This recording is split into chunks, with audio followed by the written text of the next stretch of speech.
Good morning, everyone. It is a true honor to kick off today's day 3 of Care Center Special Events in celebrating 2025 Nursing Week, a time dedicated to recognizing the incredible commitment, compassion, and power of nurses to transform health. My name is Bessie Nasiopoulos, and I'm a case manager and professional development lead here at Care Center, and I'm truly excited to be with you all here today. We come together to celebrate achievements, share stories, and remind each other of the strength we find in this profession. We have a great lineup of speakers ahead of us, and we will be highlighting the role of We Are PN in nurturing future nursing leaders, as well as how to navigate opportunities in Northern Territories.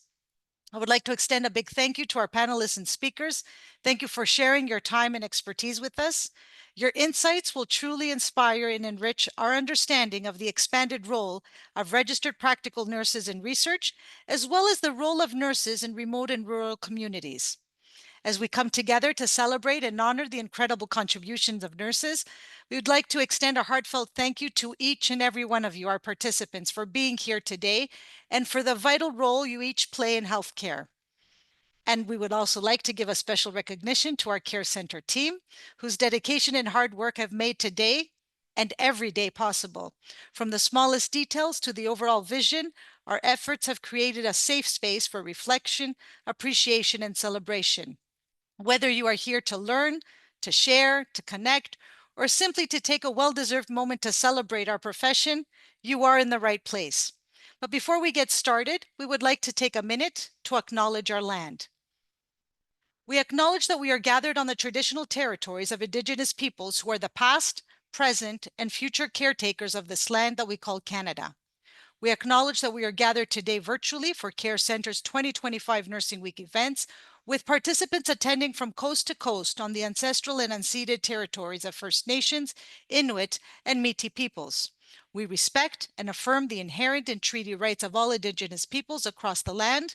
We recognize that we each have a role to play in the path to decolonization and ask you to take this moment to reflect upon and acknowledge the harms and mistakes of the past, and to consider how we can each, in our own way, move forward in a spirit of reconciliation and collaboration. Now I would like to introduce you all to our pre- and post-arrival supports and services program manager, Megan Wankel. I'll never forget the day I first met Megan.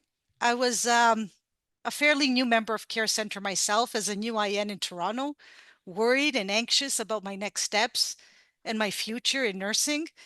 And as I walked into the Care Center office, then located on Shepherd Avenue, to participate in a workshop, I came across Megan's warm smile, and I immediately felt the warmth and heartfelt support that would forever change my nursing journey in Canada.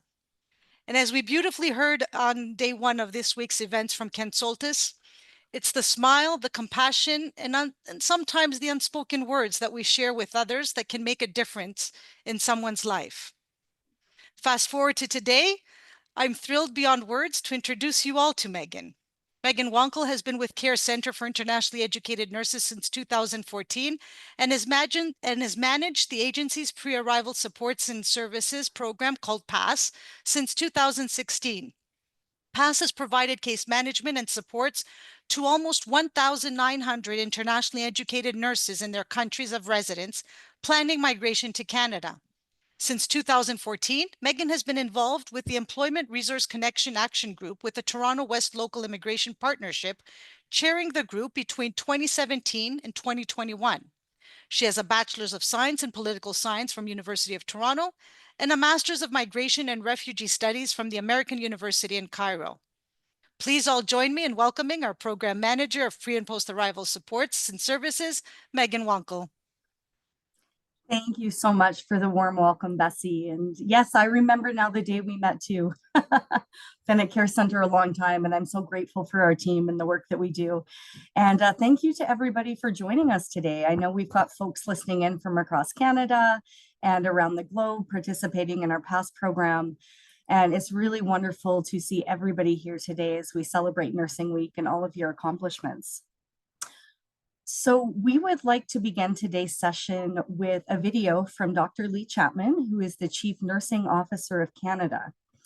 And to give you a background on Dr. Chapman, She was named in 2023 as one of Maclean's top 10 healthcare innovators and is one of the 50 most influential Torontonians. Dr. Lee Chapman is a leader within the field of nursing and healthcare. She's a registered nurse with over 20 years' experience. And over the course of her career, Lee has gained a deep understanding of nursing through her work in both frontline and clinical leadership capacities. Her professional experience spans various settings that includes from clinical care, education, research, professional practice, administration, policy, and advocacy.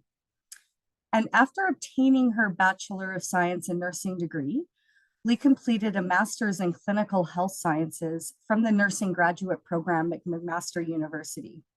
She then completed her doctoral work in 2019 at the Lawrence S. Bloomberg Faculty of Nursing at the University of Toronto. Her research provided key insights into the ways which the regulation of health professionals intersects with organizational priorities in acute care settings.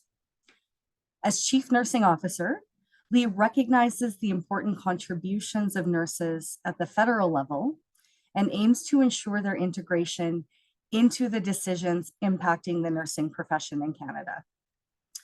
Within her role, she provides strategic advice from a nursing perspective on priority policy and program areas. She plays a convening role with provincial and territorial governments, federal departments, regulatory bodies and colleges, educators, and others working on key nursing issues in Canada. Additionally, Lee represents the Government of Canada at public forums, both within and outside of Canada, and she's deeply committed to advancing the nursing profession in Canada to ensure equitable access to safe and quality care for everyone. So I think Bessie is going to play Dr. Chapman's greeting for Care Center for Nursing Week. This week is National Nursing Week, a time to celebrate and acknowledge nurses, the first point of contact for many people when receiving health care. Today, I'm meeting with nurses at Briere Health St. Vincent Hospital in Ottawa, which offers specialized services for patients with complex needs. As Canada's Chief Nursing Officer, I see firsthand the positive impact nurses make and how they can transform not only the health of their patients and communities, but also the healthcare system. A stronger and more sustainable healthcare system needs empowered nurses. This is why, together with the nursing community, the Nursing Retention Toolkit was developed to help support nurses, keep them in the profession, and improve their working lives. Since its release, nursing employers and health authorities across Canada are implementing various initiatives within the toolkit, like here at Briere Health, where they have incorporated it into their hospital-wide strategic plan. Visit canada.ca/nursing toolkit if you want to learn more. On behalf of the Government of Canada, thank you, nurses, for your dedication and contribution to better healthcare.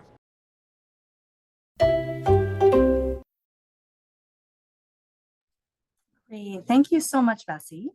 I am very excited that we have another recording for Care Center from Dr. Valerie Gerdisa, who is the Chief Executive Officer of the Canadian Nurses Association.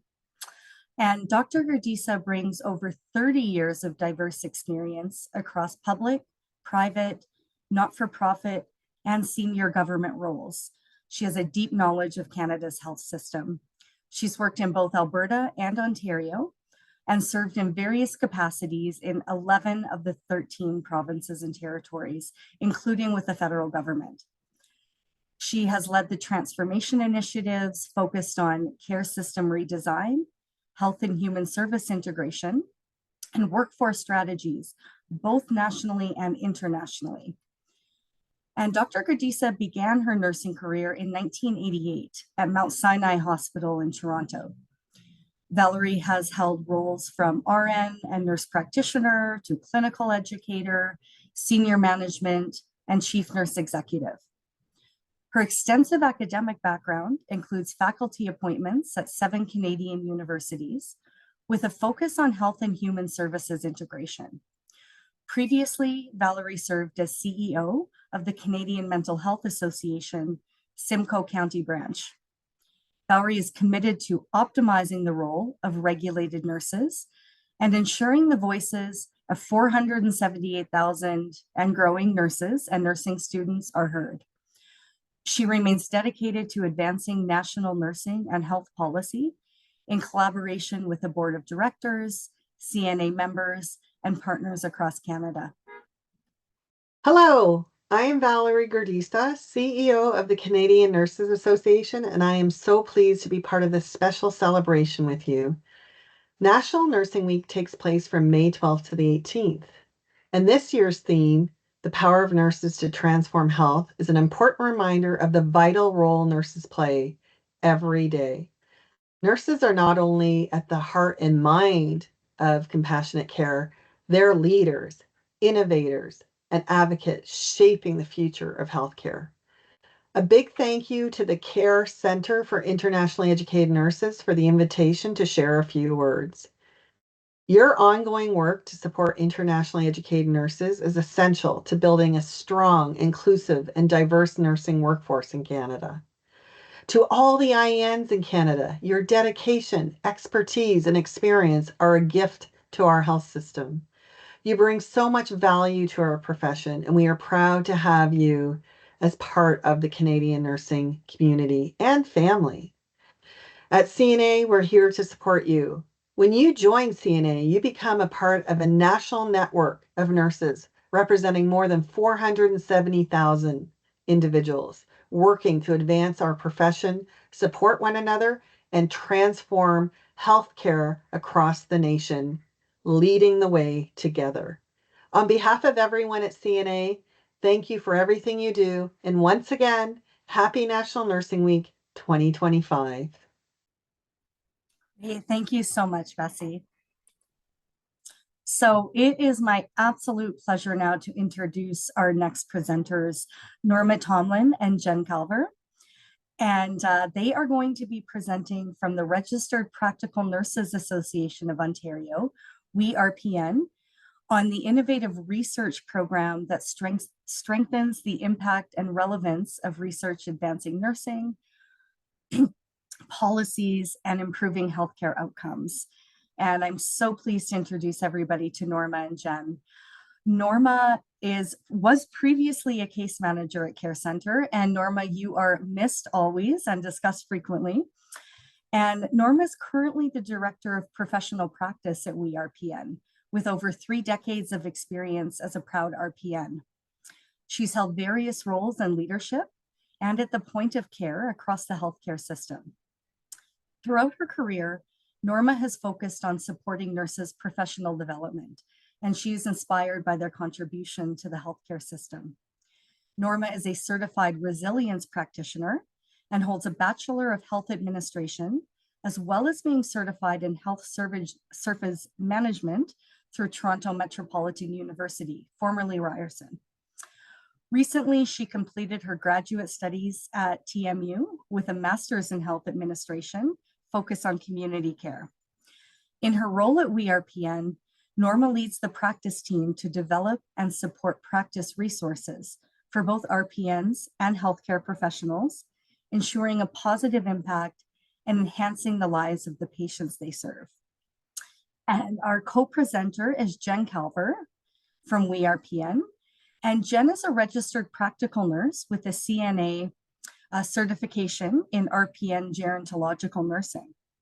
She's also a doctoral candidate at Ontario Tech University, and Jen's research examines psychological health and safety and retention in long-term care.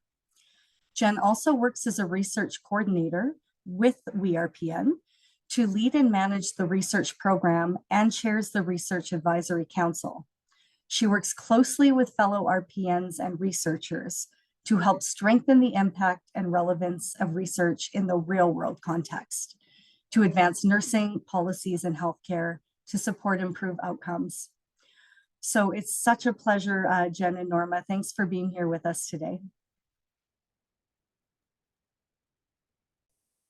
Thanks, Thank you, Megan, for that. We really are thrilled to be here.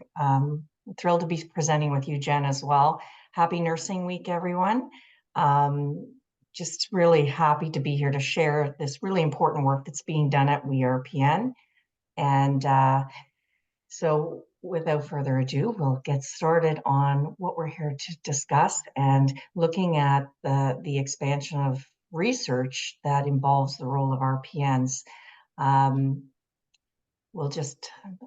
let you know, Jen, if we can just switch it to the next slide. I don't know if we've done that yet. It might be a bit of a lag.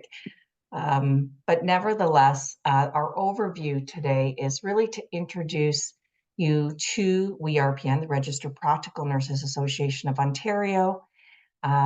We certainly are here to talk about RPNs and research and give you all of the wonderful information that's happening at our association and across Ontario with respect to research with RPN and RPN focus. And we'll talk a little bit about what we do for membership and some key takeaways. So just some interesting facts about registered practical nurses that you may or may not be aware of. In Ontario, registered practical nurses make up 1/3 of the nursing workforce in this province. We have 95% of RPNs providing direct patient care to our Ontario patients. And so we are the second largest group of regulated healthcare professionals within the system. RPNs, again, as I said, make up 2/3 of the nursing in long-term care. And as of March 1st, 2025, there's over 60,000 RPNs in Ontario practicing. WeRPN has a goal of advocacy for RPNs, and our goal of advocacy for RPNs is done through advocating with the government across all sectors and settings to promote the best quality of care for clients, residents, and patients through policy, legislation, regulation for quality, respectful work environments for RPNs. And enhancing the professional competencies is a focus for us to ensuring that ensuring RPNs, there's research developed about RPNs and delivering quality education for RPNs in the province. We want to provide a unified voice for registered practical nurses so that their voice is heard at tables where decisions are being made. We just heard how large of a workforce they are, so their voice needs to be included. And then fostering a close working relationship with healthcare organizations such as the Care Center for Internationally Educated Nurses and other large partner groups. Advocating is a significant part of the work that we do here at WeRPN, talking about legislation and scope and advocating for effective legislation that optimizes the scope and practice of registered practical nurses. What I can tell you today is our CEO, Diane Martin, is actually down at Queen's Park doing this very thing, advocating and meeting with government officials. We actually meet with the Ministry of Health, the Ministry of Long-Term Care, health critics, bureaucrats, for instance, again, like we're doing today. And we talk about this role that we have in the healthcare system and the value that RPNs play. We collaborate with the provincial chief nursing officer to really represent the voice of RPNs, the federal chief nursing officer as well, as you heard from Lee Chapman in the opening video. And we really want to ensure that RPNs are included in some of the very important decisions that are made that affect patients' lives every day. So other forms of advocacy that we do, I just mentioned, again, we're down at Queen's Park, so policy statements on major nursing issues, which will be discussed today around nurse-patient ratio, for instance, and advocating to influence those policies and decisions that will affect RPNs in their practice. Yearly, we hold a Queen's Park Day, where we invite RPNs to really engage with the decision makers so that they can hear what is happening at the point of care and help to influence some of the decisions that are being made for our healthcare system. We work with other key stakeholders such as the College of Nurses very closely, other professional associations, government, and various other institutions. We also represent Ontario RPNs on committees and advisory groups, such as the Joint Provincial Nursing Committee to optimize nursing workforce. We also provide budget consultation and recommendations to the government, investing in communities, increasing rates of full-time employment for RPNs and for nurses, supporting the nurses' health program, investing in dementia, and in the investments in palliative care, just to name a few of the other initiatives that we do hold consultations on. So where do we fit in the scheme of your professional relationship if you're an Ontario registered practical nurse? So there's a number of different organizations that are part of your professional relationships as a nurse in this province. And I'll start off with the College of Nurses of Ontario. Many of you who are trying to achieve your registration here in Ontario already know that the College of Nurses is mandated to by the government to protect and the practice or protect the public is their main legislative requirement, but really to oversee the practice of nurses in this province and to ensure safe nursing practice. So I always like to refer to the College of Nurses as certainly very important in your professional relationships, but they also oversee nursing. So they're not necessarily the college for nurses, but the College of Nurses. They also are responsible for ensuring standards of practice for nurses and that we are conducting ourselves within those standards of practice. They will also be the group that will investigate any allegations of misconduct within your nursing practice, therefore potentially proceeding with disciplinary process. The College of Nurses administers quality assurance practice for nurses. This is a program that all nurses must participate in every year to demonstrate their currency and their knowledge to providing the care that they do within their sectors. The next group that we talk about is really the unions, and this is where we get a little bit confused sometimes as a union. But our labor unions play a very important role as well. If you are working in a hospital in Ontario or you're working in a sector that is unionized, this is a mandatory membership. And I should just also include the College of Nurses is mandatory as well. You can't call yourself a nurse in Ontario unless you are a member of the College of Nurses. And working in an organization that's unionized, it's mandatory that you would be part of that union, whereby they would be collecting union fees off of your wages to help support the collective agreements that they enforce. So the unions play an important role in really that labor relations aspect of nursing, supporting you with such things as safe work environments, negotiating wages, and negotiating positions. And it's a very important role. We work very closely with the unions. When our members call in to our association looking for support around labor relations, we tend to refer them back to their union steward because that is the direction that they have to go in when it is a labor issue within their practice.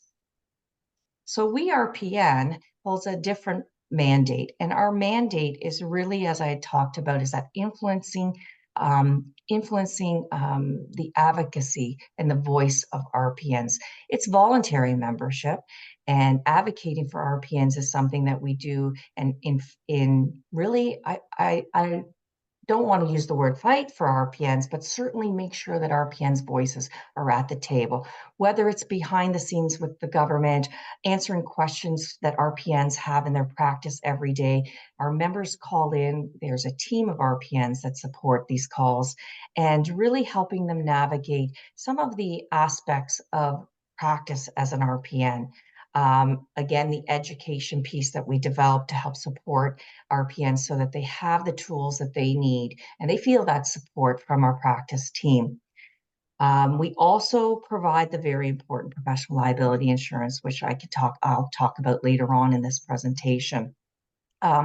Some of the supports that we provide to RPNs are really around supporting them, not just with practice issues that affect their patients, but supports that affect them, self-care supports, workplace violence supports, supports that are on our practice resource page that are open to all healthcare professionals, but tools that they can have at their fingertips so that they feel that they have some direction in their practice in today's practice settings. The association and other nursing groups do all of this together collaboratively. We work with NPAO, we work with RNAO on many other healthcare initiatives supporting nurses in this province. And so we're a very collaborative association. I would have to say we really do have a view on definitely the voice of RPNs first and foremost, but collectively the nursing profession is very important at a whole. And we want to play a role ensuring sustainability within nursing at all levels and supporting our nurses so that our patients get what our patients need. So with that, I think that I'll transition this into what some of the focus that Jen is going to be talking about. And we know that where there is research, it builds credibility. And this is something that we're very proud of. We're very proud of the work that's being done in our research department. Building that credibility around the role of RPNs has been essential. And Jen's going to speak as to many reasons why as we go through this presentation. But I'm so proud of this because being a nurse for the last 3 decades and doing some of my own professional education, as I looked and searched for research on the role of registered practical nurses when I started about a number of years ago in academic studies, there was no research on registered practical nurses in Ontario. And I can say that this organization has played a very large role, if not the role, in being able to develop some research that can really stimulate decision-making, stimulate conversation, and really grow an understanding of the value of this role that we have in Ontario. So with that, I think I'm going to hand it over to our research coordinator and my colleague, Jen Calvert, to take on the next set of this presentation. Thank you, Norma. What a wonderful introduction into research. We have something in common in the way that I moved into research after working several years as an RPN and having those same challenges to access some of that RPN evidenced research, evidence informed materials that we wanted to help drive our own advocacy in our work and help to define different aspects of our roles and what we're doing in the profession. And so thank you, everybody. Happy Nurses Week. I'm so happy that you're taking time out of your day to join us today. And hopefully we'll get a chance to connect at different points through our nursing careers. So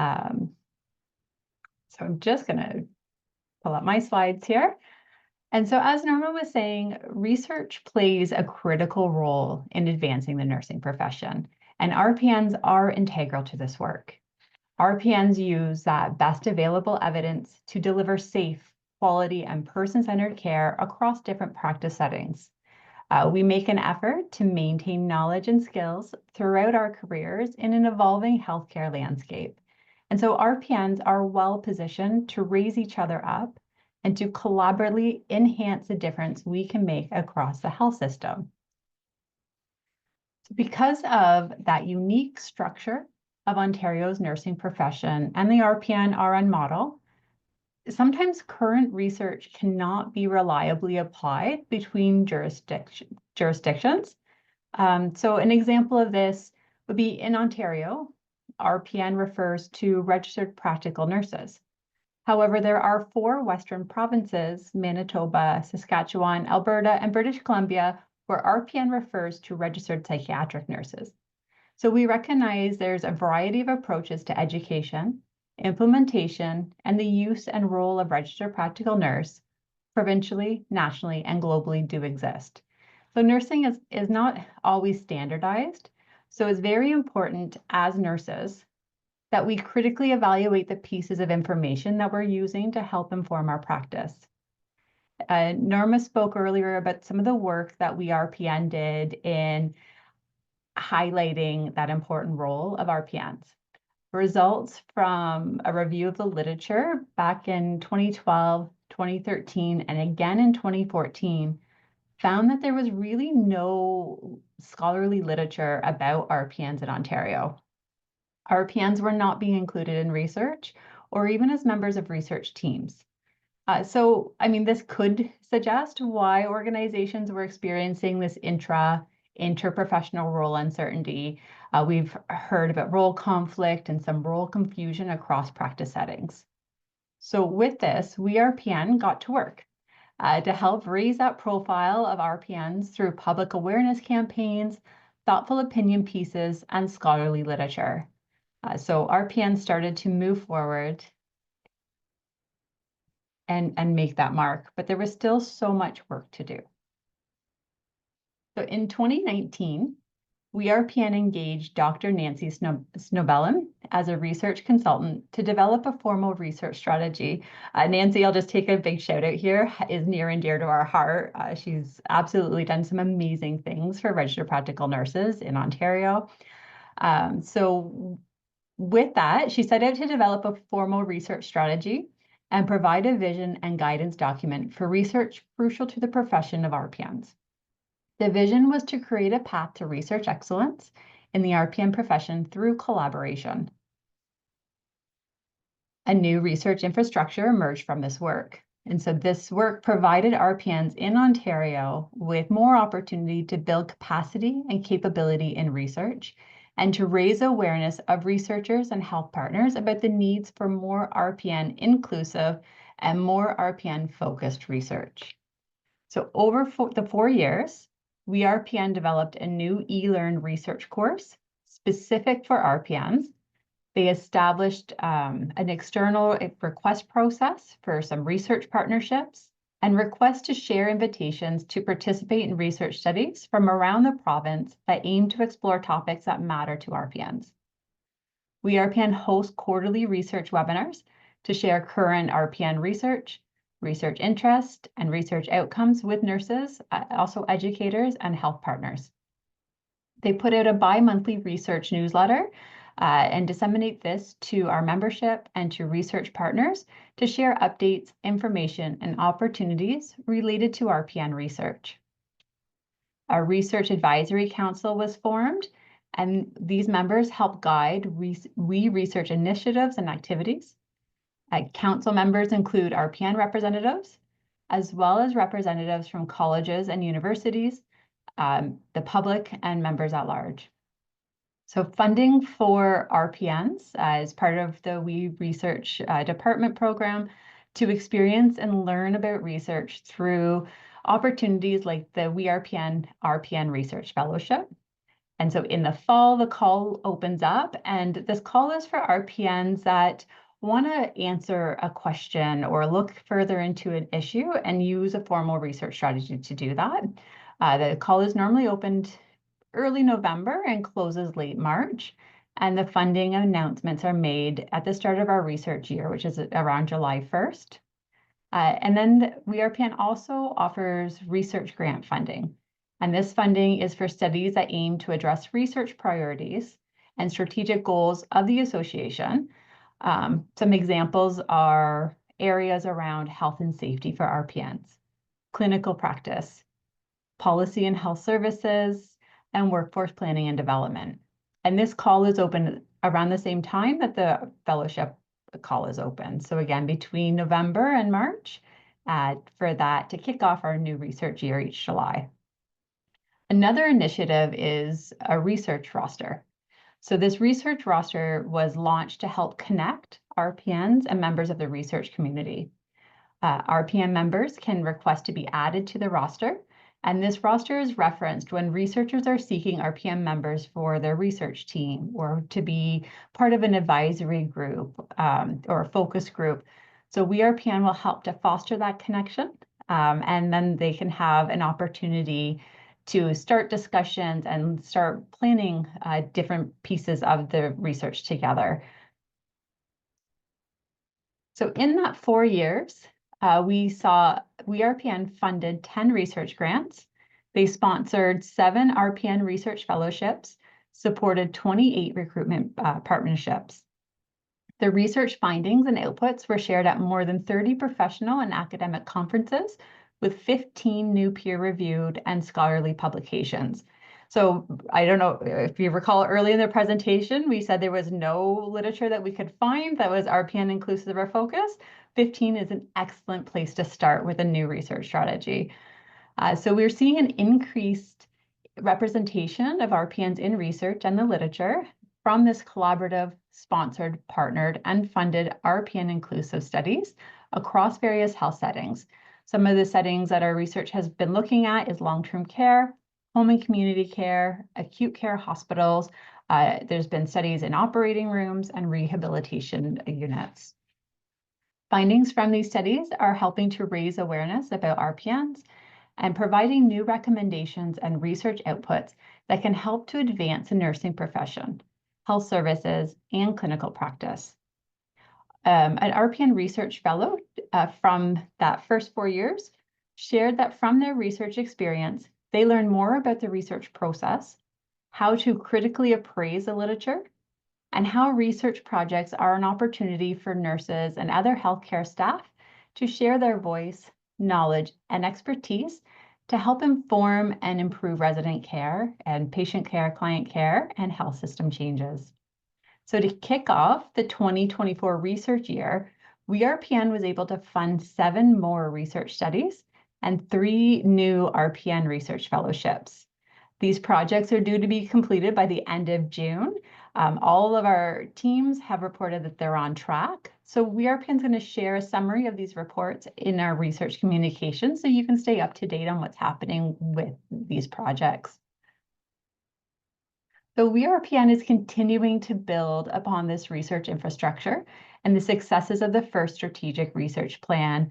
And again, to support, sponsor, collaborate, and partner in research that spotlights RPNs for their distinct contributions and their critical role in healthcare.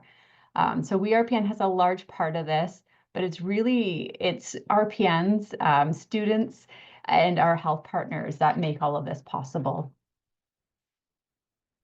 So following an evaluation of that first strategic plan, new supportive strategies were developed to continue to build a research infrastructure that will help enhance RPN competencies in research, continue to foster those collaborations, and look at integrating evidence from across all areas of responsibilities. We're looking to improve role clarity by integrating RPN inclusive studies and improving perceptions and knowledge about the value RPNs bring to healthcare. We're looking to enable RPN proficiency in research and enable RPN proficiency in research literacy. So we're doing this through education and engagement opportunities and supporting the development of professional confidence and growth for RPNs to lead effectively. We're looking at increasing that identity and recognition of RPNs by highlighting RPNs' roles and responsibilities and promoting awareness of their contributions for the person, the environment, health, and nursing. So we just reviewed that need for research and some activities that RPN is working on to expand the role of RPNs in research and the impact of the strategic research plan. But what is research and why does it matter? So research is a systematic process to answer questions about facts and relationship between facts. It is actively getting involved in seeking answers to unanswered questions so that we can generate that new knowledge and information. Nursing, healthcare, and client needs are continuing to evolve, and research keeps nurses up to date to maintain their practice. Decisions in our workplaces, in our practice, policies, and health systems are made based on evidence sources, and this includes research. So research teams are adding valuable contributions about RPNs with RPNs to drive evidence and credible sources of information. RPN is creating opportunities for RPNs to enhance research literacy gain confidence in their contributions to research studies, looking at translating research findings into practical and usable information, and again, increasing that awareness of RPN's roles, optimization of roles, and impact. So since establishing the WeRPN research department, there has been a rise in the number of RPNs engaging on research teams, participating in research studies as advisors, as subject matter experts. And as a result, we're seeing an increase in available research evidence about RPNs and by RPNs. I'm going to pause for a moment here because I'd like to introduce you to Victoria. Victoria worked as an RPN for 10 years, starting on a surgical ward before completing her graduate certificate in perioperative nursing and moving into a position in the operating room in 2016. Her experience fueled a passion for nursing research and desired to contribute to an evidence-based practice, which led her to submit an application for the RPN Research Fellowship. As she was preparing her fellowship application, she connected with a research mentor and an executive sponsor to share an interest and ask for their support. So during her fellowship, she contributed to a research study looking at optimizing the role of RPNs in the operating room. And in reflection of this experience, she shared that this research helped to use our collective voice to drive change together. Victoria and the larger research team presented this work at multiple organizational and provincial conferences, including WeRPN's annual research symposium. You can read more about Victoria's experience online in the WeRPN journal. That's available on the WeRPN website. So we just shared Victoria's experience with research, and she's continuing to build on that research. And I always love hearing updates from her. But there's many ways that RPNs are becoming involved in research. RPNs can have a role on a research team. So again, we're seeing an increase in RPNs who are becoming co-investigators or co-primary applicants to lead the studies. RPNs are also contributing as team members in the role of a knowledge user or collaborator. They're working as research team members to contribute to all aspects of the study, from conceptualization to study design, data collection, analysis, translation of findings, and implementation of some of the outputs. RPNs can assist the research team to review the literature to help interpret those findings based on their knowledge and expertise. I always talk about clinical nurses, educators, and some of our system leaders all using different terminology and languages, but saying the same thing. And so an RPN on the team can really help make sense of some of this academic speak and what it means in a clinical practical setting. RPNs can help to mobilize those findings within their organizations and at conferences, and to help translate findings into practical tools and resources that can be used by organizations and by nurses. For example, a 2023 WeRPN funded study co-developed a staffing shift assignment tool for an acute care hospital. Another study developed a digital customizable toolkit that was co-designed by RPN leaders to support staff mental health and well-being in the home and community care sector.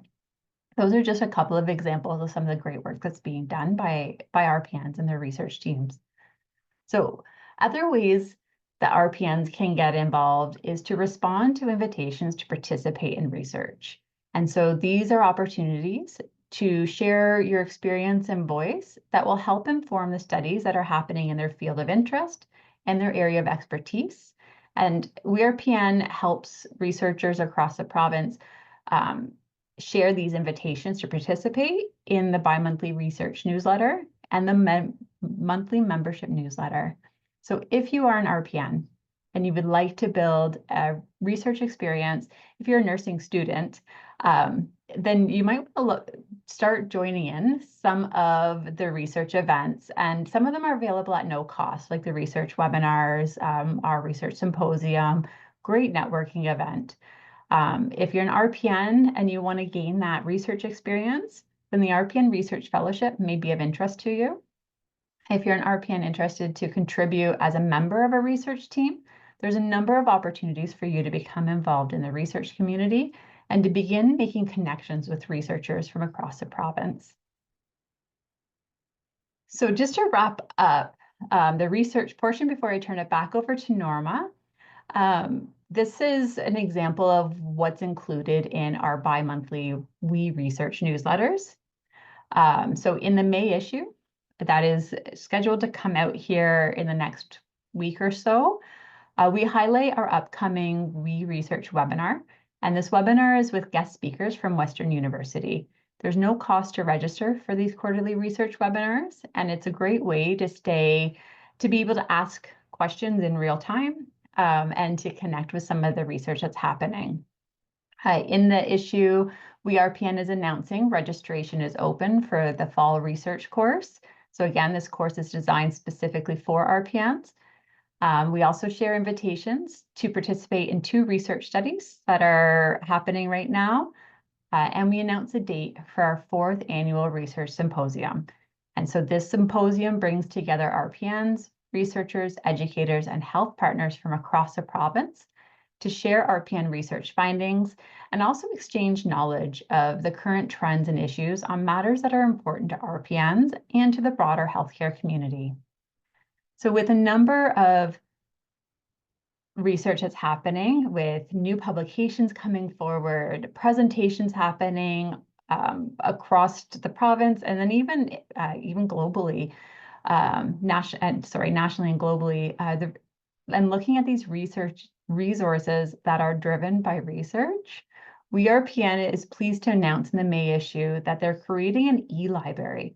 And so on this library, there's going to have basic and advanced search functions that will help RPNs, organizations, and health partners access that up-to-date research evidence and information about RPNs.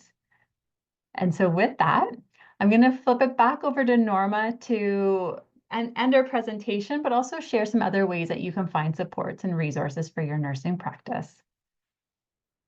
Thanks, Jen. We're so excited about this e-library coming, and it's such a great amount of work by a very small team, I will say, within our research department to get this developed and available. And I think that it's fabulous for both domestic and internationally educated nurses to have this available to them as students, as continuous learners, to really find some of that credible research that's being built within. So thank you so much. The work is endless and so impressive, very impressive. So with that, some of what else is RPN doing for RPNs and healthcare providers in Ontario? And many of the resources that we develop are free and accessible to everybody. And I just want to point that out. It's important to us that as a collaborative partner within the nursing community and healthcare, we want to make sure that there's a place for people to go to find information to help support them to providing optimal patient care. And some of our practice resources are available on our practice resource page. Everything in the top blue on this slide around our cultural competency, which we are continuing to expand and is just such a valuable piece of our practice, is available. Self-care and resilience. We can't say enough of how important it is as healthcare providers that we take stock of our own wellness, our own well-being. And we've provided a full toolkit that looks at the 4 domains of well-being that's available to you to access wherever you are at in the world. So please take a look at that, because I think as you start a journey as IEN, or if you're in that journey, you know the toll that it can take. And I will say, if you are practicing as a nurse, the toll that can take. So please look at our self-care resources. We're so proud of them. Workplace Violence Prevention Toolkit is a self-direct toolkit that's available online. It is self-directed in its learning, in the modules, in scenario case-based learning, and there's actually availability to access a full certificate upon completion on that self-care toolkit with a quiz at the end, and you can then print off your own certificate of completion within that toolkit. So it's such a valuable resource for any healthcare provider. And then we have other practice resources around de-escalation, MAID. There's a number of other ones on our resource page around use of cannabis, etc. So please go to our practice resource page, have a look at that, and take that information and use it to improve your own learning and improve your own practice. The information in the green blocks are all around our e-learning, and e-learning is really something that we want to, and we continue to expand. As Jen has mentioned, we have our research course that is not up on this list, but she's talked about it. Our e-learning course that I believe starts September 15th for practical nurses. They're 8 weeks in length, these e-learning courses. They're open to members and non-members. And we have other various topics such as optimizing the role of RPNs. If you are a nurse leader and you're looking at how to really support a skill mix in your units, this is a course that's open to not just, and I would say not just RPNs, I would say that any nurse leader should look at this if you're looking at how can you really foster collaborative practice within a skill mix. And that particular course is really beneficial, especially to new nurse leaders who are new in their role and really looking for some of those supports. We offer a new grad workshop, so we're always there to support our new grads. Career coaching is part of our membership. We just held a career coaching day to kick off our nursing week that was open to everybody. But what I can say, career coaching is something that our members can call in. All of our practice team are actually certified in coaching.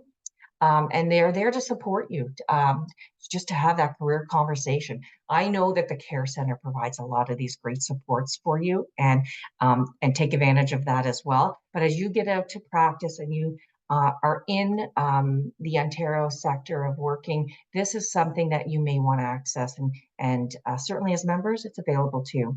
Monthly We Learn webinars. We have some of the most amazing guest speakers that come in and impart their knowledge on various topics, research being one of them, obviously, on a quarterly basis. But we also have topics such as wound care, dementia care, really looking at the role of RPNs, that RPNs play in these areas of practice. So I really encourage you as members to look at those. Non-members are available to also access those particular webinars on a monthly basis.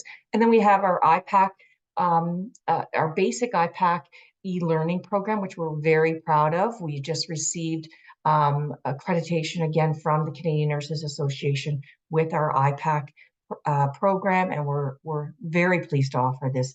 It's very comprehensive. It was developed by an educator as well as an RPN who is a certified IPAC practitioner, and I can let you know that the learning that will come out of that it's pretty detailed, it's pretty intense course, but again, a certificate is available for all of those e-learning courses as you complete them.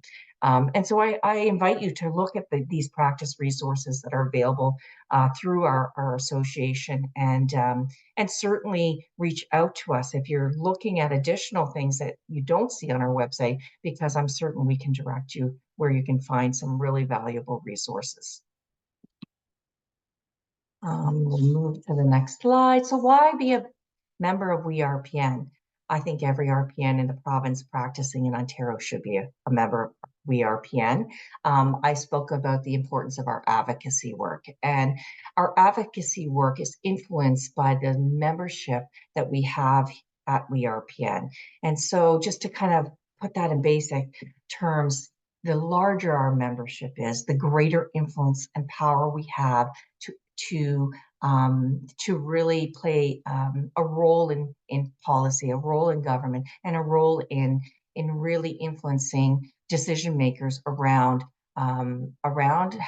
healthcare system, the healthcare system itself, but around also the role RPNs play within that healthcare system. So membership adds, your voice adds to the voice of membership when we're sitting at those tables. So that's a very big piece of the benefit, is that you are playing a role at a larger level of really shining the light on the wonderful work that RPNs do and the value that they bring to patients, clients, and residents' lives every day.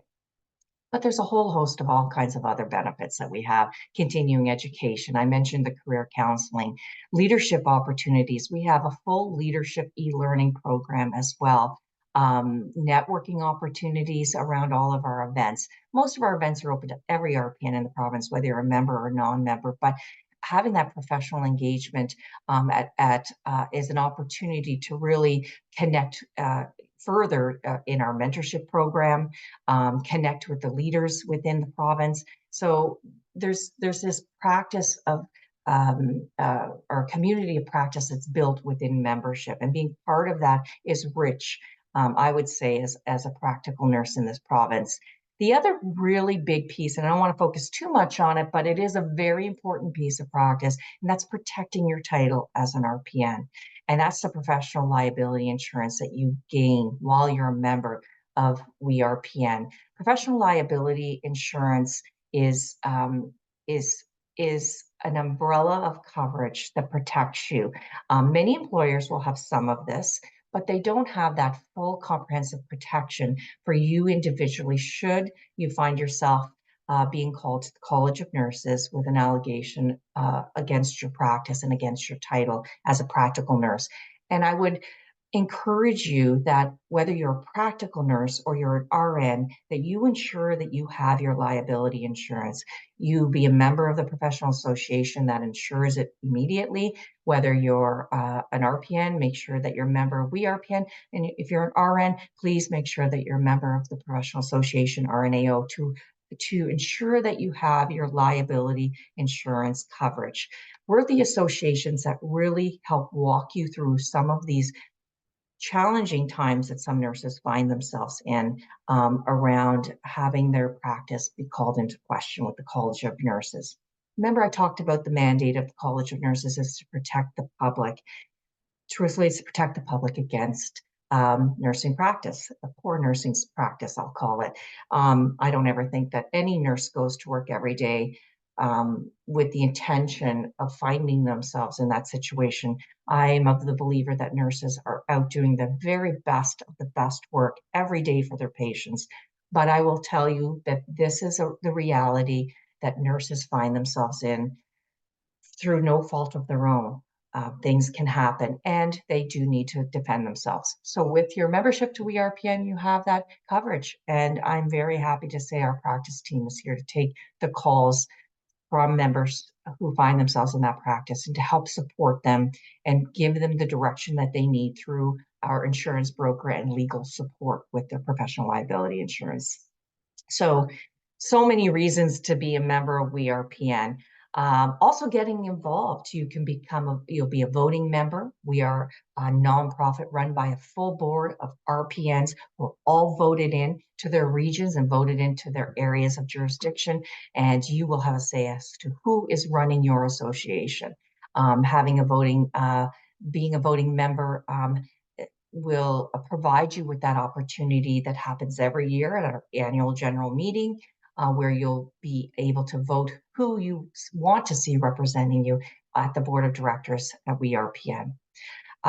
Getting involved in other ways as well, being an ambassador, being a mentor, really supporting the profession in a way that helps to support some of, I would say, the larger retention toolkit within the whole country of really supporting new nurses coming in and fostering relationships of collaborative practice so that we are bringing new nurses in, both IENs and into practice, as well as new grads, and helping them feel welcomed, but also imparting your knowledge to help empower them as they grow in the profession. So there's just so many reasons why not be a member of We RPN. And I encourage you, once you're practicing in this province, connect with us, learn more about the association, and reach out to us, because we're here to really support you in your practice. So some key takeaways that we really want to leave you with today is that, we're obviously here for registered practical nurses, but we're also here for the community of practice of this nursing profession that we all hold so near and dear to our heart. And I really want to welcome all any IEN that's coming in to, and once you're registered in Ontario, to learn more about your association, learn more about who plays that critical role in your professional lives. It's so very important that you know who is behind you and who has those roles. I also want you to take away some of the most important work that we've just disseminated around our research, how research plays such a critical role in advancing the nursing profession, and that RPNs are integral part of this work. Again, the fact that we are 60,000 strong in this province, we need to be part of that research to advance nursing practice in Ontario. And then really, that RPNs are well positioned to raise each other up and collaborate and enhance the difference that we can make across the healthcare system. It's important that we have that voice and that we're there supporting one another collectively, along with our nurse leaders who are building on this research. And RPN offers so many practice supports, education, opportunities to grow in your nursing profession. So stay connected. Visit our RPN website, reach out to us. We're here to support you. And we are so pleased to be celebrating this Nursing Week and wish you all a wonderful week of celebration and collaboration. And we thank the Care Center for allowing us to present this wonderful work that's being done at RPN. Happy Nurses Week, everybody. Thank you so much, Norma and Jen. That was an incredible presentation, and it's really great to hear about. It's really groundbreaking research being undertaken by RPN, and the advocacy you undertake, the opportunities you're creating for registered practical nurses in Ontario that are also open to other nurses. And your e-library sounds incredible, and some great resources to support nursing practice. So we're going to move on to our next presentation, and it is my absolute pleasure to introduce Maria Fay Villacampa, who is going to be presenting on navigating opportunities in the Northern Territory and the role of nurses in remote and rural communities. And it's such a pleasure to introduce Fay. We met her a couple of years ago at a community nursing conference in Toronto, and we have been so grateful to have her support through PASS and in our mentorship program. And just very excited to share her learnings with everybody, as she's been doing for our past participants. And it's my pleasure to give you a bit of Fay's background too. She's had a really rich and interesting work history. So Fay is an internationally educated nurse from the Philippines. She graduated with a Bachelor of Nursing in 2006, a Master's in Nursing in 2010, and came to Canada initially in 2009 as a live-in caregiver, and became a registered nurse in Canada in 2014 after she did the RN Bridge program in Halifax. So her first Canadian career actually began in Prince Edward Island, and she was the first internationally educated nurse registered on the island. And she's since worked in long-term care, rehabilitation, the float pool, infusion clinics, emergency nursing, as a clinical instructor at Holland College for licensed practical nurses. And after completing her one-year emergency nursing specialization course, she explored Canada as a travel ER RN. So she actually has 5 different Canadian RN licensures. She's visited all Canadian provinces and territories. And since 2018, she was given the unique opportunity to work in Northern British Columbia and the Northwest Territories and Nunavut as a community health nurse in rural and remote communities, and going to be talking about her experiences, including in the high Arctic. She's had the privilege of working with First Nations and Indigenous populations in the North, embracing their unique cultures, languages, and arts, and adapting to the Northern lifestyle. And she'll be speaking about this today, but her experience really challenged her nursing knowledge, honed her nursing skills, significantly expanded her scope of practice, and transitioning from urban nursing to rural and remote community nursing did require her to have the high level of autonomy, critical thinking, advanced clinical knowledge, again, an expanded scope of practice. And in 2024, she enrolled in the graduate certificate in healthcare management in McGill. She challenged and became a CNA certified community health nurse. Again, we had the pleasure of meeting in Toronto at the Community Health Nursing Conference, which we're grateful since then to have her support at Care Centre as a mentor. And she did all of this as well. It was a period in 2024 filled with sleepless nights because she was also on maternity leave. So navigating a ton of different obligations. Since 2024, Faye's been teaching practical nursing students at Northwest in Alberta. 2025, she just joined the University of Alberta Faculty of Nursing as a clinical instructor to registered nurse students. So really excited to hear experiences, the long and challenging route she had gaining her nursing licensure, but always shown strong will, compassion, commitment, patience, determination, consistency. So it's a really inspiring journey. And again, Faye, I want to thank you for being here to share your experiences. Thank you, Megan, for that wonderful introduction. Good morning, everybody. Happy Nurses Week. I'm very honored and humbled to be invited and present my journey as an IEN and how I navigated my licensure process and navigated nursing across Canada and made it here to the high Arctic.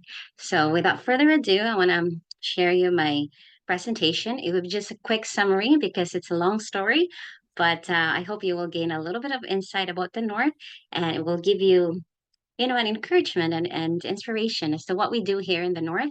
And maybe one day you will join with us. So give me a second. Do I click the share first here in the Zoom? Okay. Yes, and I've got a backup presentation loaded in case we have technical difficulties. Is that showing up for everybody? Can you see that, Faye? There you go. Okay, perfect. Okay, thank you. Sorry Well, for the I will little control delay. Oh, no worries at Okay, all. so our title for today is Navigating Opportunities in the Northern Territories, the role of community health nurse, or we call CHIN, CHN, in rural and remote communities. On this picture, this is me. Um, you wouldn't guess this is the month of July because I'm wearing my parka. I went to Ulukhaktak, which is in the very high Arctic, probably 17 kilometers to the North Pole. So I was invited to work there because there was no nurse. So then I packed my things and went there, and I did not bring my jacket because it was July. I thought it was summer. And then I landed, I got out of the plane, and it was freezing cold. I was like, why is it cold in here? Said, Faye, we only have one day of summer, and it was yesterday. You missed it. I was shivering, and the locals, the Eskimo at that time, we call them, gave me a beautiful parka, which was a 20-year generation. So I was very embarrassed and honored at the same time to have this beautiful handmade parka to wear. But it was very warm, and I felt the love of the community members. It was just my first day, and the welcome that I had was very beautiful. Next slide, please.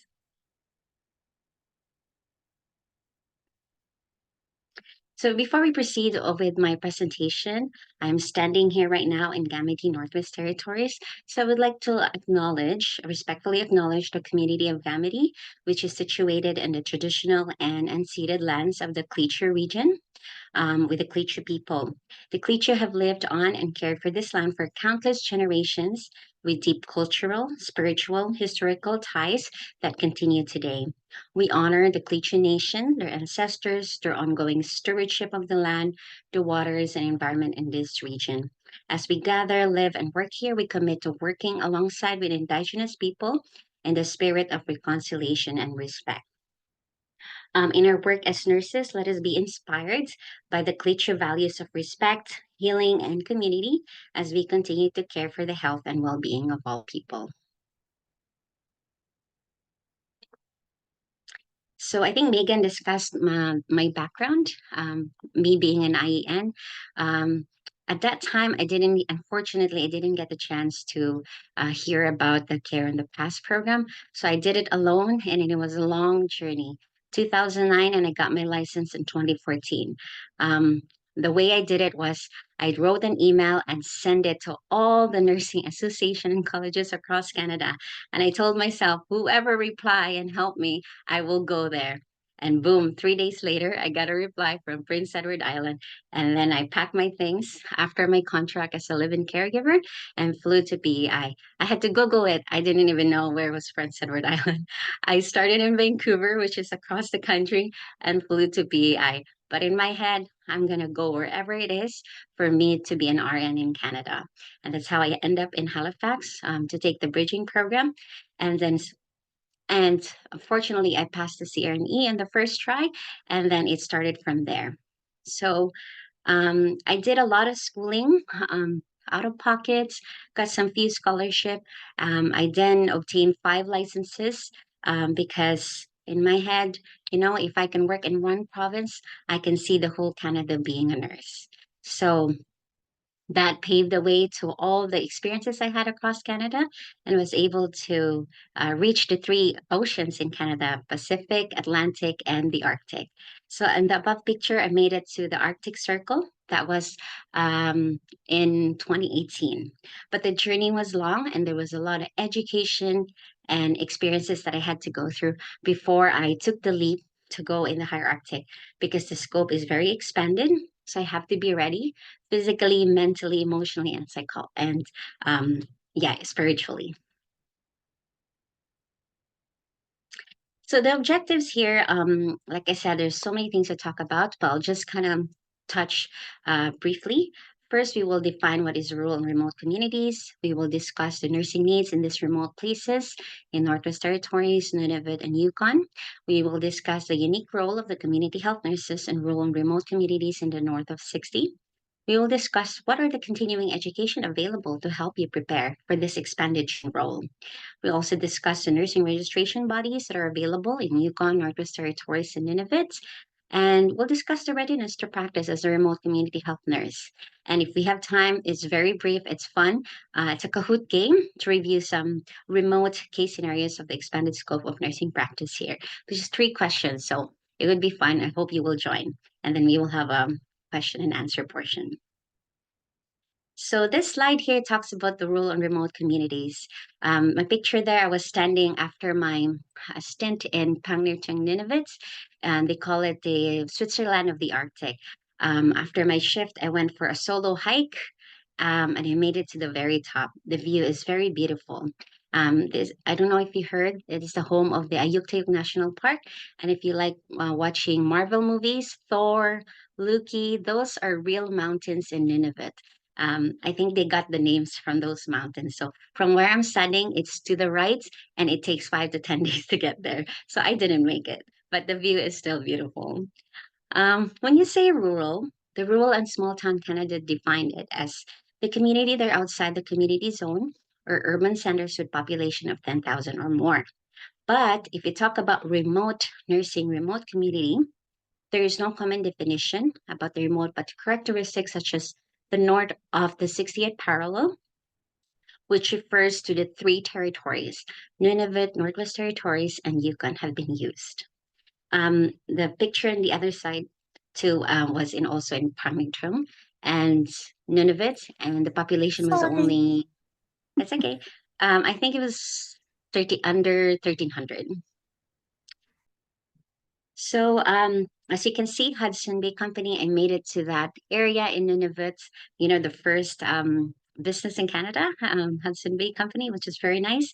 And below picture is Tarjawak, which is also above the Arctic Circle when there's no more trees.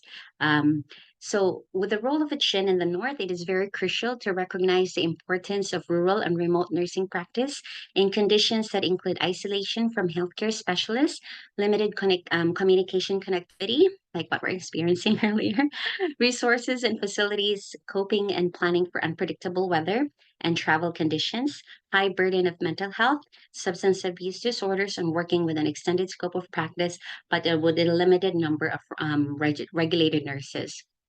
So currently, I am in Gamete Health Center. The population here is to under 300, between 250 to 300. And when I first came here, I came back from maternity leave in April. There was a period of a week that I was the only nurse for the whole community. So you really need to be confident with your health assessment skills because the community members really rely on you. And you have to have that clinical judgment to know when are you going to send out these patients, especially when they become sick and unstable. When do you decide to medevac them to a higher level of care? Next slide, please. So, as mentioned earlier, for the remote communities, that includes the three territories, two territories in the Yukon, Northwest Territories, and Nunavut. So, Nunavut has three regions, Gigikta, Taluk, Kitikmiat, Kavilek. Also, I think it's not written here, but it's the Baffin. And looking at the map, those dots are the community health centers, or some regions call it nursing stations. So the two communities that I made, if you look at the map, is the Kikik Tarjawak and Pangnirtung, and these are the very beautiful places, and it's across Greenland.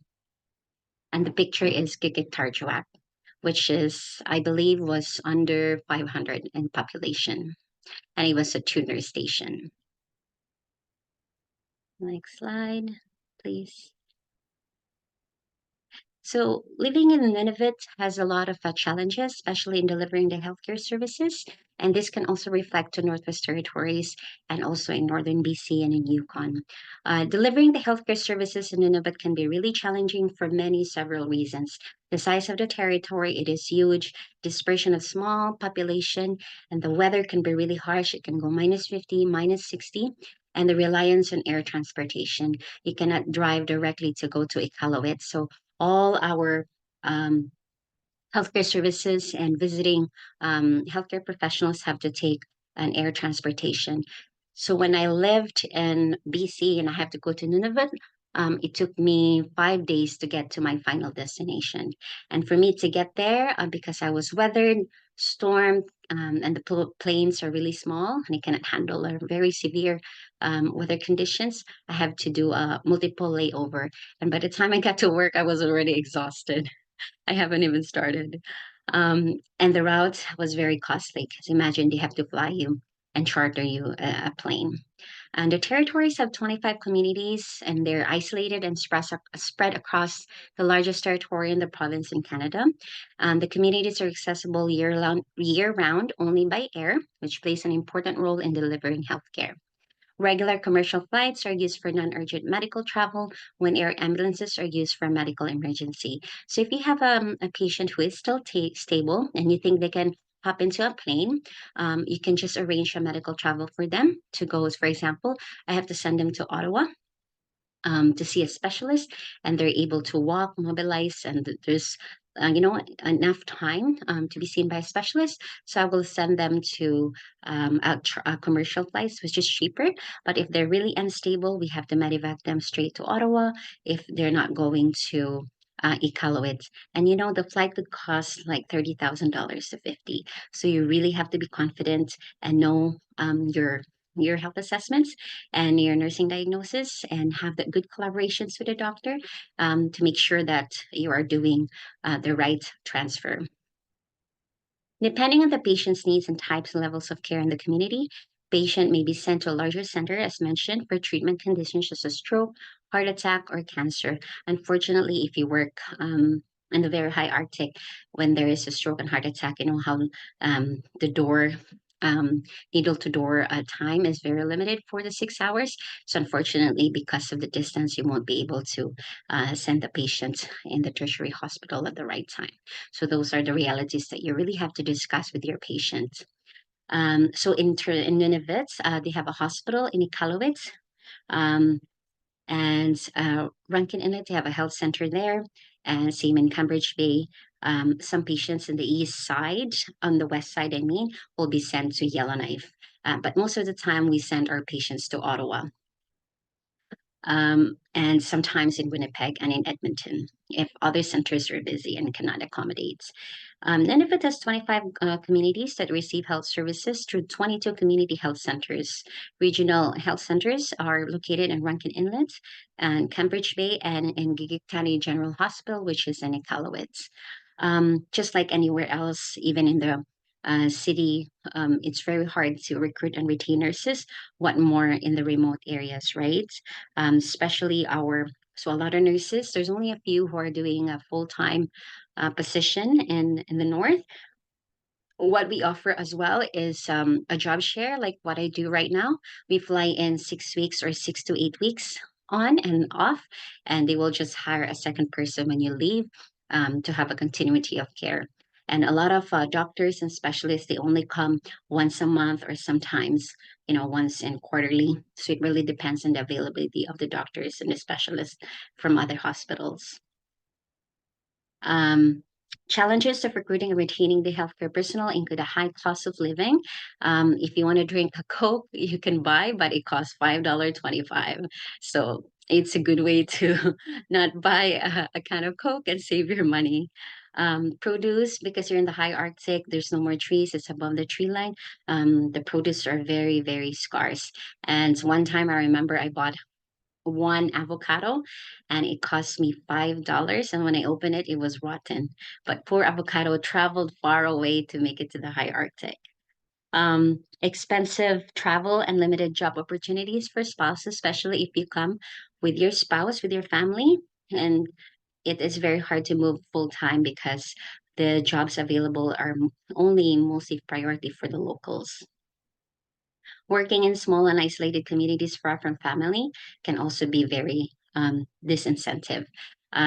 Like my husband come with me here, but could not stay for the whole 6 weeks. So it's a bit of a challenge. So you kind of have to navigate through that challenges.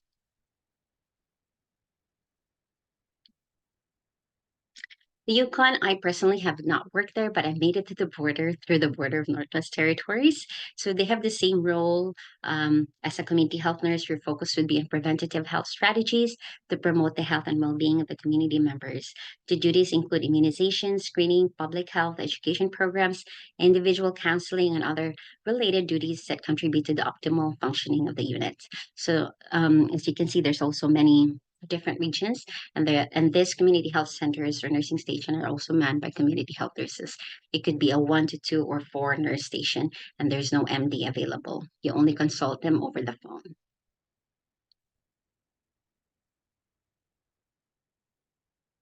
Northwest Territories is where I served the most. I started in 2018.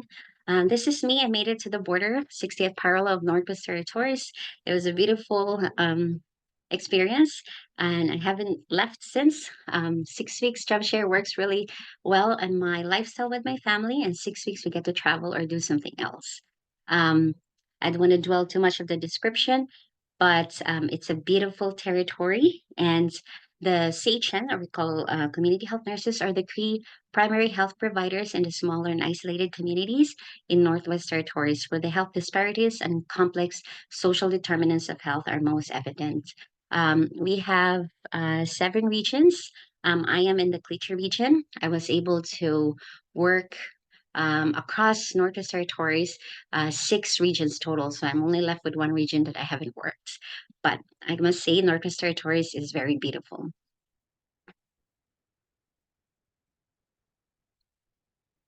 So landscape. So these pictures, this is in Uluhaktak in High Arctic. Languages, there's 11 local languages, and the main one is English, French, and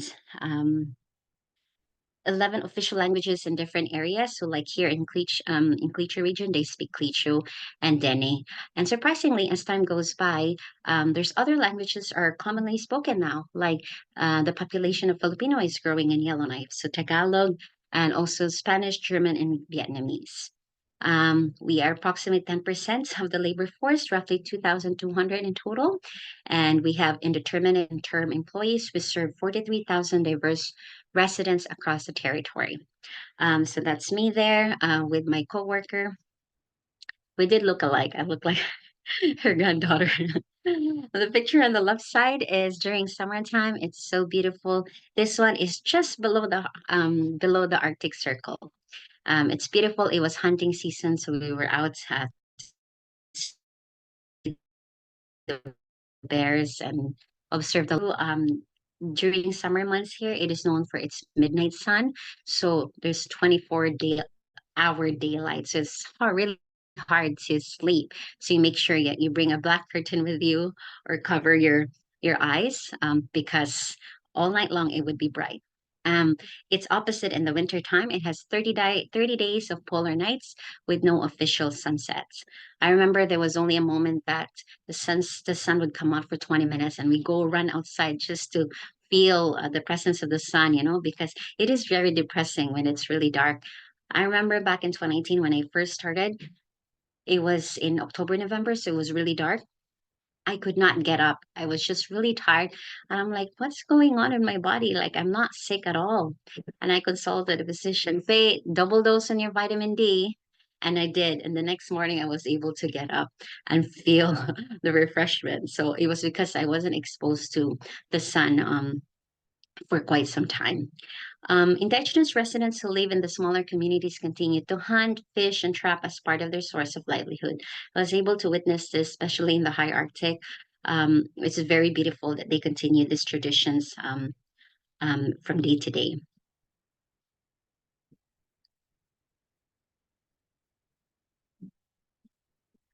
So access to these remote communities depends on where you are.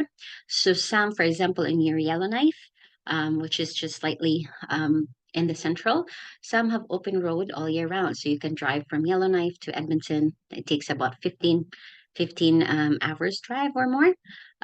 Flying communities to where I am right now in Gamity, it is only a flying community by a small plane, as you can see in the picture.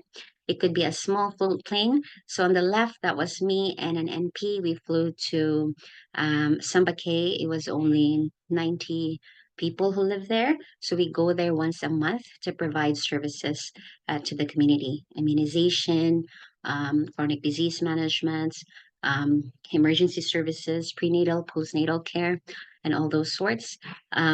Other ice road access is only during winter time here. In the winter, they like it because somebody will create a road through the frozen river. So you will drive on top of the frozen river for hours, 5 to 6 hours. It's amazing. As you can see in the second picture, the Mackenzie River is, was it the first or the second longest river in the world? It can freeze, and it says there, ice crossing maximum weight limit is 64,000 kilograms. So it could be a big truck and with a heavy load. Yeah, and on the right, that was my charter plane to go to the high Arctic.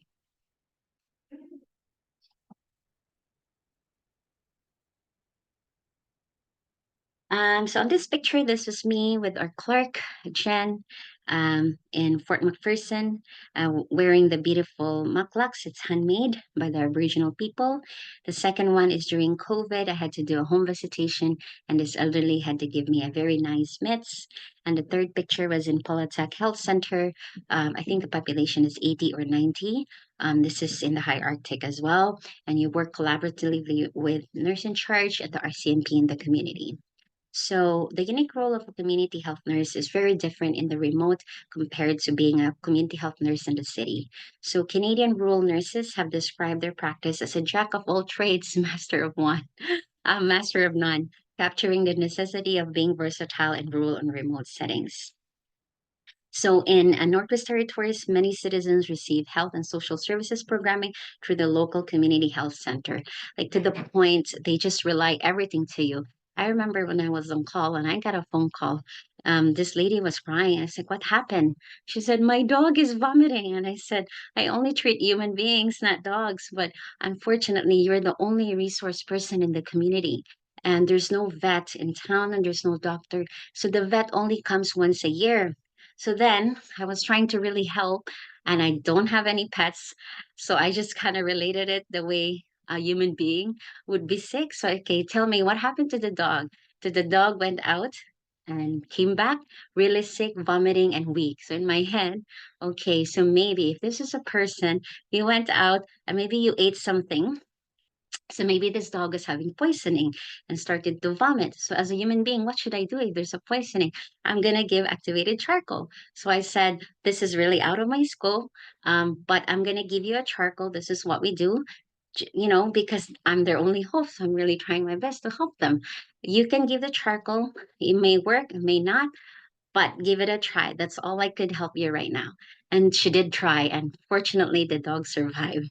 So that's one of the typical stories up north, that they rely everything to a nurse. So it's up to you and your comfort level, your clinical judgment, as to how much you can extend that help.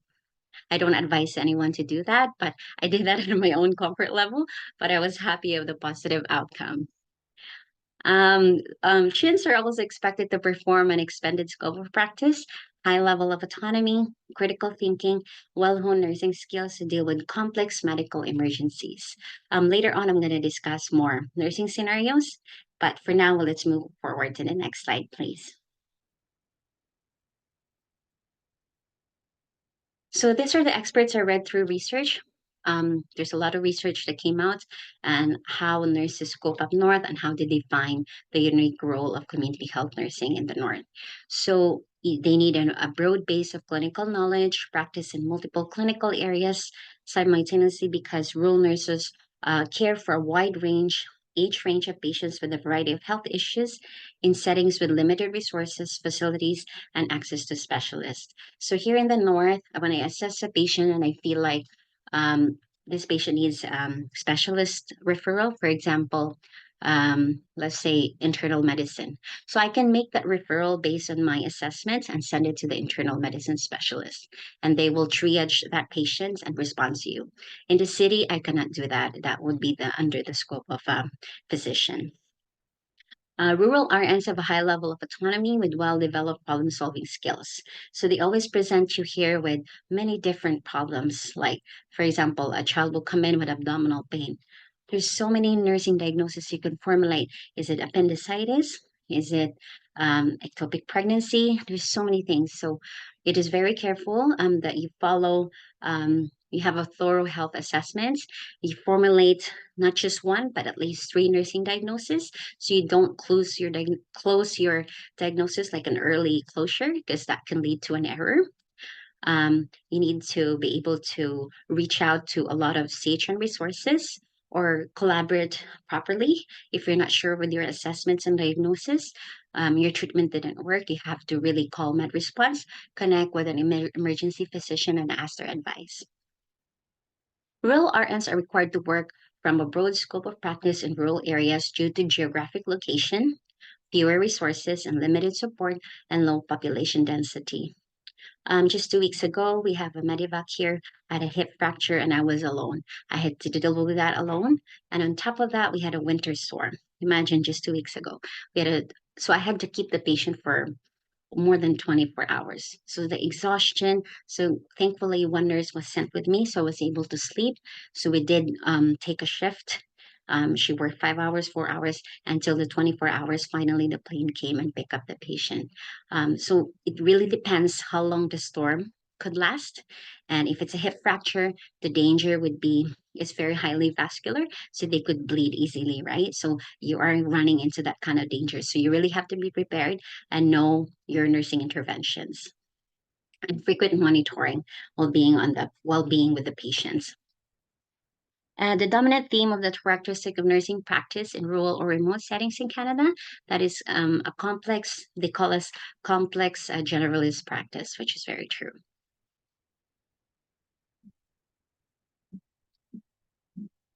So this picture on the left, this is in Polituck. This is Mabel with her beautiful parka. This is handmade. I only see that style in that specific region. As mentioned, Chin came from a diverse fields of nursing. You know, you may have 20 years of experience in ICU, but you come here, it's a fresh start. It's a totally different ballgame. So when you come, you really have to have a prepared brain, mind, spirit, be open for learning. You have to set aside your ego because if you're saying, oh, I'm very experienced, but here you've never done this before, right? And so you have a diverse fields of nursing. You may be expert in your current field in the urban hospitals and clinics, but not necessarily related to the community health nursing. You may not be familiar with the unique cultural lifestyle of the North. So I suggest all new community health nurses need to understand not just the expanded scope and standards of nursing practice, but also learn and understand the North's unique culture, languages, people, history, and community ways of being. When I first started, the language was really hard because they speak different languages. I speak myself different languages. So it's very, very important that you ask a translator. You ask their consents and ask the right translator, and don't bombard them with multiple questions. Just make it simple and clear. And there's also a trust issue because of colonization. As a Chin, you really need to have a deep awareness of the community's history, how the colonization significantly impact the people that they care for, and respect the colonial practices.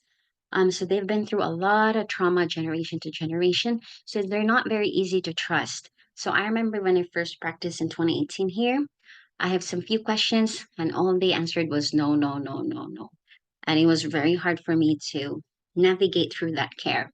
I gave them a few minutes to warm up, then redirect their attention, did my physical assessment, and asked the same question 15, 20 minutes later, and I got a different answer because it took them time and they have to trust me, build that rapport with them. So, and that makes a really big difference in your treatment plan.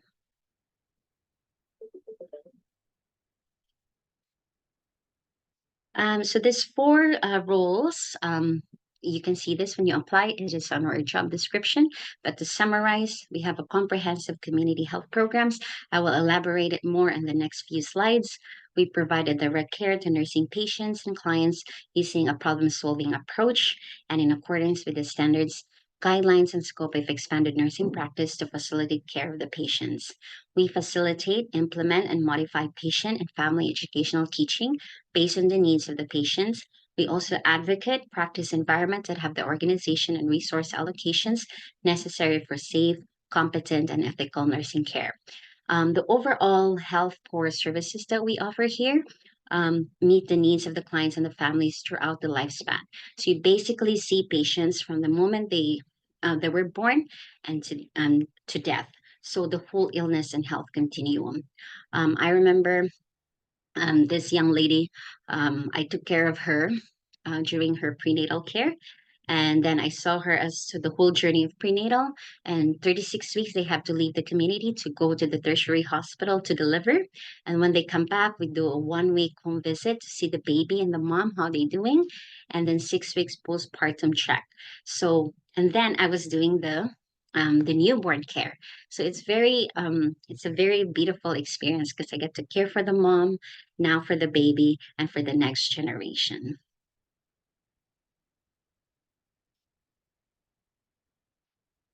So these are the summary of the healthcare services that we offer here in the remote community health center. So we do a well woman and well man. So as a nurse here, you can be trained and do a pap smear. You do your general head to toe assessment, STI, family planning. You can dispense also contraceptions. You can do mental health assessments and driver's medical. You know, in the city, that the doctor does that, but here in the remote communities, we do the driver's medical assessment. So if the patient come in for renewal of their driver license and they have a hypertension and they're not taking their medication, um, I will not pass them on that day, especially if their blood pressure is really high.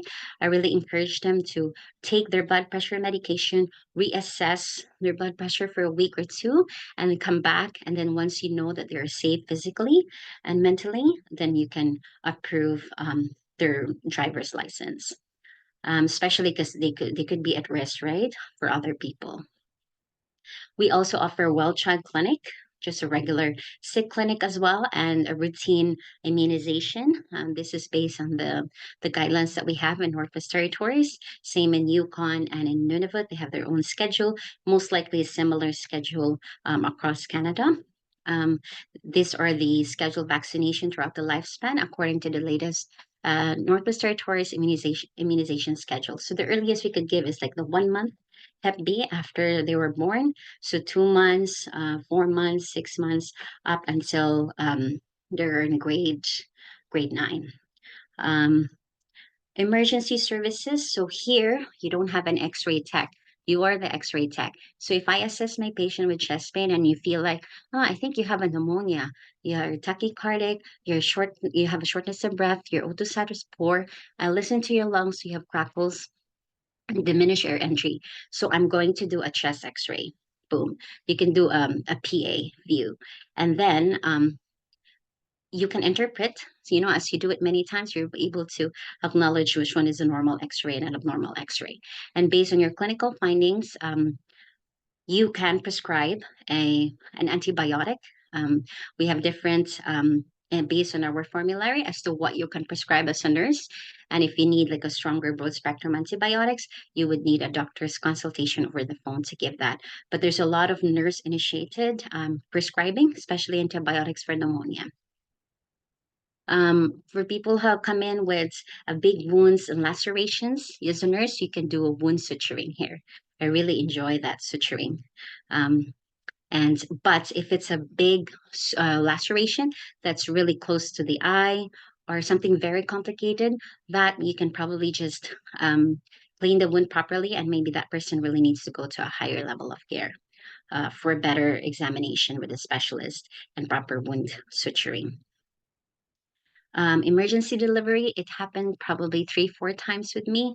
There are women who are scared to go to the health center or not very compliant with their prenatal appointments. And sometimes I see them when they're pregnant, and the next time I see them, they're delivering babies in the health center. We normally don't deliver because we really advise them to go out of the community and go to the hospital. We have to schedule them a flight to go to Yellowknife and deliver there at 36 weeks. But some, for many reasons, they stay in the community. So I was able to deliver probably 3 times in the health center. It was nerve wracking, but successfully done. So I was very happy with that. Oh, sorry to interject. I've been given the notice. We have about 5 minutes left. 5 minutes. Okay. Yeah. We also offer communicable surveillance treatment, TB management, prenatal and postnatal monitoring. Next slide, please. How many slides left? I'll just do it really We're quick. about 2/3. Yeah. 2/3. We may not Okay. have time for the clinical game today, but we'll do our longer session with Pat soon. We can invite folks back. For next time. Yes. So I just want to quickly give you a quick overview of our team. So this is here. We usually have a nurse in charge, which is me. This is a 2 nurse station. So sometimes just one nurse, a community health nurse, or sometimes none. Public health nurse for other regions. We don't have a public health nurse here. And the doctor is actually here today. And they visit once a month. During COVID, it was the whole year round. There was no doctor that came. We also have a clerk, but sometimes, when they're sick, you have to do everything. We have one very good home support worker. And so in this health center, we don't have community health representative, but other health centers do have this, especially also with mental health worker and counselor. But here right now, we don't have that. Only have a housekeeper. So this is the health center where I was. So just a successful story. The lady in the middle, Abby, we just recently hired her, but she had an extensive experience in Nunavut and Northwest Territories. She was actually a pioneer of care. So when I told her about my presentation, she said, "Faye, I'm a pioneer of care." I said, "There you go, a success story." So that's Abby. Yeah. So next slide. So this is our typical schedule here. We incorporate all our healthcare services, well child clinic, immunization, well child prenatal, postnatal, chronic disease, and emergency services. So it's throughout the day, and we also offer emergency services, walk-in in the morning. So there's a lot of resources. You might wonder, oh my God, prescribing medication. It's very scary. So we have a lot of resources that are available. You can go to Up to Date, you can go to Bugs and Drugs, you can go to the CHN Health Core Services Standards and Protocols, you can go to the Clinical Practice Guidelines for Primary Care. In BC, they use First Nation Inuit Health Branch Guidelines, FINIM guidelines. Soon we will be using that. Choosing wisely is good for kids. Up to Date and Bugs and Drugs is what I use a lot of times, and also the Northwest Territories Clinical Practice Guidelines. So we go here if you need guidance in your health assessment, interventions, and what medications you want to prescribe. So in the North, we really do a SOAP communication. So we learned that in school. You know what is SOAP? Subjective, objective. You formulate your own diagnosis, as mentioned earlier. I try to formulate at least 3, so I don't close the loop right away, and then create a plan and evaluate all the interventions that we've given. So if I have a kid that comes for croup, you know your signs and symptoms for croup, we can administer right away the racemic epinephrine and then reassess after that. Most of the time, it really works. And if it doesn't work, you call for med response and ask for referral to the pediatrician, and they will help you navigate through that whole treatment. But as a nurse, I can initiate that here right away. And it's very important that you document all your assessment data and interventions. During my time when I came, I didn't know about the UNBC Rural and Remote Nursing Certification. If I had the chance, I would take this course. But where I am right now with my experience and my knowledge, I'm going to challenge the Remote Nursing Certified Practice to see if I'm doing the right thing. If not, I will take the course. Next slide. Yes, so this is our community health core standards and protocols. It talks about all the services that we render and all the guides. And you will also get this during your orientation. I'm not sure how to move the, was that the last slide? It seems to No, have stopped thank here. you. Yes, next. Here we go. And I think we just have about 2 minutes left. Did you, and I promise everybody listening in, Faye's going to be doing, it's such a rich topic. We are going to be planning a longer session for past that we'll invite folks back to. Did you want me to skip ahead a bit, Faye? Yeah, we're almost done actually. The last few lines are just kind of like a summary. Oh, perfect. Oh, and for some reason it went back to slide 3. Speaking of technical issues, let me flip towards the end. So before that, I think there's a slide before that. Oh, these were the nursing scenarios. So these are the readiness. I think I mentioned it through before, the cultural sensitivity, you need the adaptability, resilience, collaborative decision making, understanding of the community, clinical judgment, trust and respect. So all of this will help you how to be ready for the role. And I can explain that in depth for the next presentation next time. Yeah, it's incredible. Yeah. We will save that. This I'm one is very only excited to go through these. too bad we didn't have time. This would have been fun. Yeah, So you I'm know so what sorry. scenarios you have, but it's We'll be 3 excited to questions plan our, yeah, for oh, 3 next questions. time. Yeah. Yeah, this is Next slide. fascinating. We'll definitely plan for longer next time. So if you're interested to work here, you can send me an email. I can make a referral and we can discuss more about the role. I can give you a lot of resources. I actually brought a lot of nurses here in Northwest Territories and also Nunavut. If you're ready, wherever stage of life you are, and if you feel like you're ready for the challenge, you're willing to learn, contact me, send me an email. This is me there. My group in Fort Good Hope, we were actually voted as during the Thank You Nurses 2021, we were the best nurses in Northwest Territories. So that's my team. And we have a website in Instagram, that's Practice NWT, and you can see all the adventures and opportunities that we have. We're currently hiring, so if you're interested, send me your resume and we can do some interview. On the right side, that is me. After my shift, you just need time to distress. We're playing in the snow. This is on top of the mountain in Fort Good Hope. There's my resources. Thank you for listening. Sorry we don't have a lot of time, but there's so many things to talk about. Masi cho, marcy, kinanakomitin, mercy, hi, kwana. Happy Nurses Week. And that is me in the little igloo. Thank you so much for listening. Thank you so much, Faye. My head is still reeling. There was so much incredible information in this session. We're so excited to have you do your webinar for PASS, where we'll allot a couple hours, go through all of the scenarios. And it's just such a beautiful, unique part of Canada, and one I know I need a lot more education on. So this was truly incredible. I want to thank you so much for Thank you this so much for session and for sharing your contact information. If any folks are interested in pursuing these job opportunities, please speak to your STARS and PASS case managers. We will introduce you to Faye, and yeah, excited to expose you to this unique opportunities. So moving on, we're going to wrap up the session today. We have a short video clip from my colleague Natalina that Bessie's going to play about passing the licensure exam. So we will get that loaded up, and then we'll do our wrap up and invite you to tomorrow's session. So go right ahead, Bessie. Thanks so much.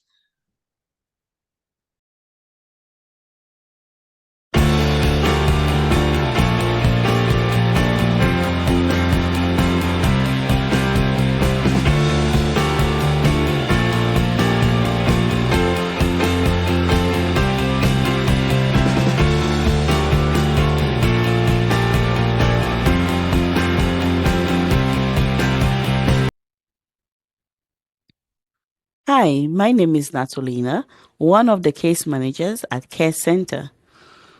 I represent the Peel region.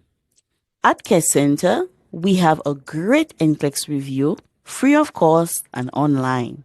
We offer NCLEX Prep, an online, easy-to-use e-learning platform. There are extensive resources to help you be successful in the NCLEX exam.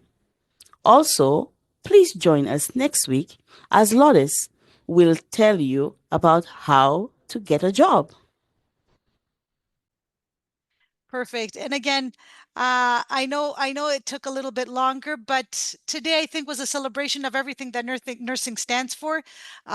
Compassion, commitment, autonomy, courage, personal and professional growth, care from coast to coast, whether you're at the bedside, behind the scenes, in research, in none of it, or just starting your journey, you're at the heart of healthcare. If anybody else would like to add something before we close off, please do go ahead and take care and stay inspired. Tomorrow we will be with you again, sharing some stories and opportunities from care partners. Thank you, everyone. Thank you, Faye. Thank you, Norma. Thank you, Jen. Happy Have a Nursing great, Week. happy Thank Nursing you. Week. Thank you. Happy Nursing Thanks. Week, everyone. Thanks.